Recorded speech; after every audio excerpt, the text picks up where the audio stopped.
So let's talk about these chapter 29.5.4 required provisions, okay? I want to touch on these a little bit because all long-term care policies must provide coverage for at least one type of lower level care.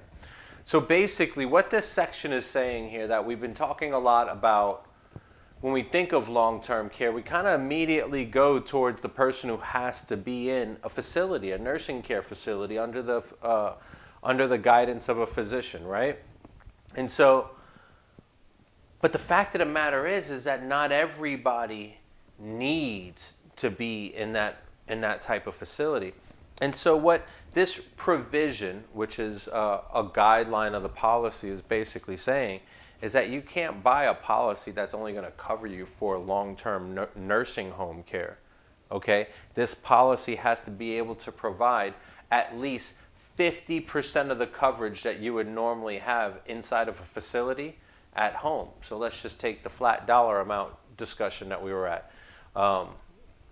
If you're getting $100 a day for your nursing home facility, if you didn't require a nursing home, you required a lower level of service. What is that lower level? Well, just maybe it's nursing service or an assisted living facility, home health services, adult daycare centers, adult foster homes, community care for the elderly, personal care, and social services.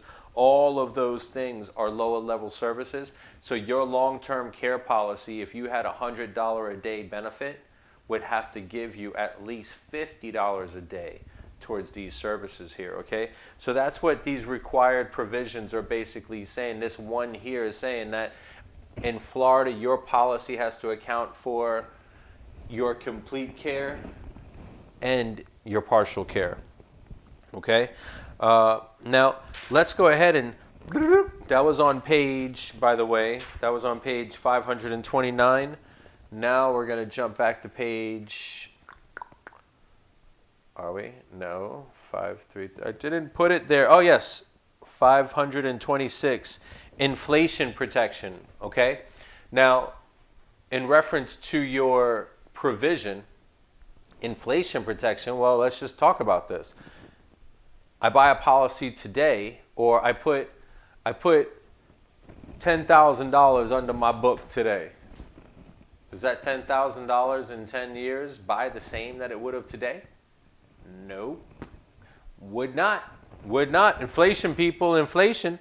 Basically, what's going to happen here is that inflation protection, it guarantees the insured person a right to increase level benefits within their policy without evidence of insurability. So if you already have the policy and you want to go ahead and increase your benefit levels and it's everything's in good standing, you have the right to do that, right? And in this inflation protection, it's basically what that piece there is saying, just like I said, 10 years down the road, your policy, the amount of money you have isn't going to go as far. Well, if you have a long-term care policy and it covers you for, your days in nursing home facility, and 20 years goes by and it's going to cost, twice as much in 20 years. Well, the fact of the matter is that your policy has to deal with that. Your policy covers you.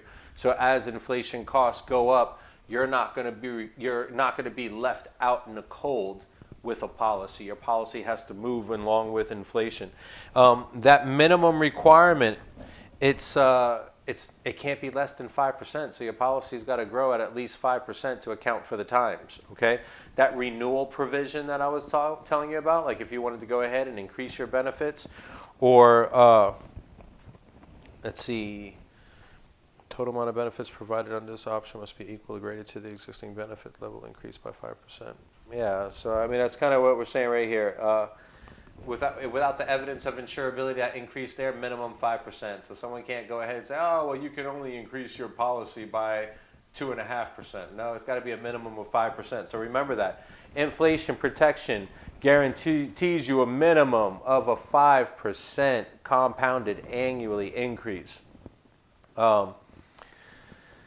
And that about sums up inflation here.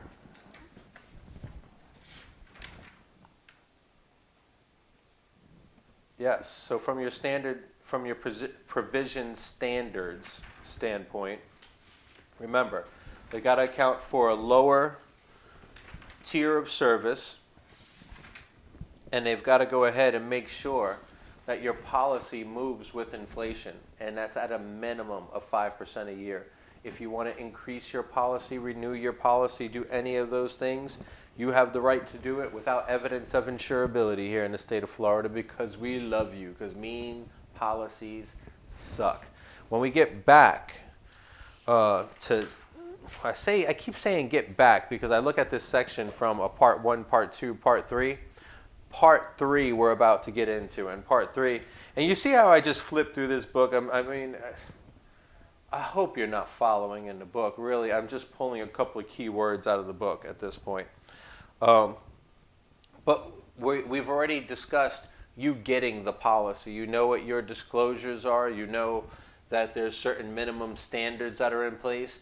Now we need to discuss replacing the policy, and we're back to that suitability, that sustainability. We're back to your minimum standards, all of these consumer protections when we transition into the replacement of the policy. So at that point, we still have to do all those things, the buyer's guides and the summaries and whatnot. It's just now we would have to present the disadvantages of you switching, and there very might well be some disadvantages there. Perhaps some features that won't convert over to the new policy. Those things are part of your disclosures, that transparency we discussed. If I was your agent, I would have to explain the disadvantages and the advantages at the same time. Like I would have to compare them for you. If I don't compare them for you, this isn't a proper presentation, and at the end of the day, I could lose my license, I could be fined, and if it's a habit, I might be found criminally liable for it. So go ahead, and I want you guys to go ahead and review long-term care, disclosures, the purpose of transparency, consumer protections, who is the NAIC, what is a commissioner, who is the commission, what is a buyer's guide, what is an outline of coverage, and then we'll talk about replacing it.